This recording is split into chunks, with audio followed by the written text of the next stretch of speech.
কবি নবনীতা দেব সেনের কবিতা জ্বর হয়েছে বুঝি। ওরে আমার মা, জ্বর হয়েছে আমার পাশে, একটু বসো না।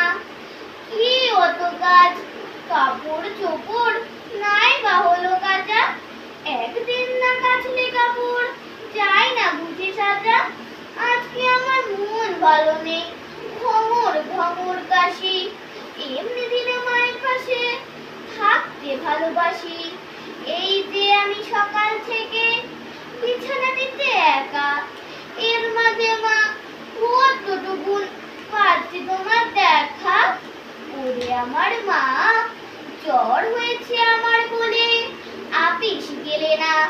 কিন্তু যদি ঘর কন্যায় সময়টা যায় ভরে, তবে তোমার লাভ কি হলো আপিস কামাই করে।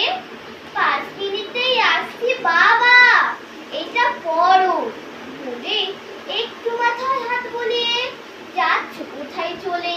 বলছো বটে এটা পড়ো, কেমন করে পড়ি। পড়তে গেলেই আখরগুলো দিচ্ছে গড়াগড়ি।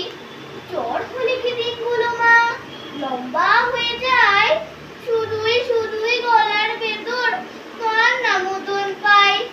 ওরে আমার মা, রান্নাঘরে না গেলেই নয়। কি এত রান্না, আজকে বরং খিচুড়ি হোক, এক দফে কাজ সারা। আমার পাশে বসতে তোমার থাকবে না গো তারা। আজকে দিনের আকাশ আধার, বাতাসে আজ দোলা।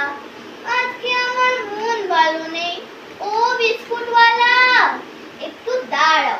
পেস্তা বাদাম বিস্কুট দাও দুটো।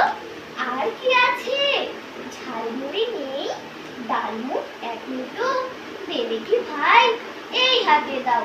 জাল না দিয়ে বলে আজকে আমার স্কুল নেই, জ্বর হয়েছে বলে। সবচেয়ে যেটা মস্ত খবর আছে আমার জ্বরে, আপিস যাওয়া বাদ দিয়ে আজ মা রয়েছেন ঘরে। নমস্কার।